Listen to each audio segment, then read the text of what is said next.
जो लोग अभी भी समझ नहीं पा रहे ना कि देश में हो क्या रहा है, जो लोग अभी भी हिंदू मुस्लिम कांग्रेस बीजेपी सीजेपी या फिर मतलब कुछ लोगों को पॉइंट आउट करे, वो सोनम वांगचुक क्या करता है, ये करता है, वो करता है, वो पानी पी रहा है, चिकन सूप खा रहा है, वॉशरूम जाके खाना खा रहा है, या फिर वहां पे जो प्रोटेस्टर्स बैठे हैं वो लोग तो खाना खा रहे हैं, ये कर रहे हैं, वो कर रहे हैं। अगर तुम अभी भी इन सब चीजों के बारे में सोच रहे हो ना, फिर तो तुम मतलब मैंने अज्यूम कर लिया मैंने कि तुम्हारा दिल और दिमाग में तो कहीं तो तुम्हारी इनहेरेंटली प्रॉब्लम है, लेकिन तुम्हें बातें समझ ही नहीं आती है।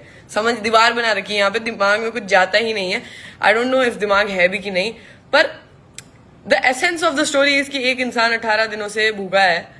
किसके लिए? उन 20-21 बच्चों के लिए जिन्होंने सुसाइड करा। आई थिंक 20-21 से तो ज्यादा ही होंगे, उतना हमें पता है अभी। कि और उन्होंने सुसाइड क्यों किया है? क्योंकि पेपर लीक, क्योंकि हमारे देश में एक पेपर नहीं दिलवाया जा रहा उनसे, नॉर्मल फैसिलिटीज, ये जो बेसिक फैसिलिटी होती है एग्जाम की, वो नहीं दी जा रही है हमारे कंट्री में।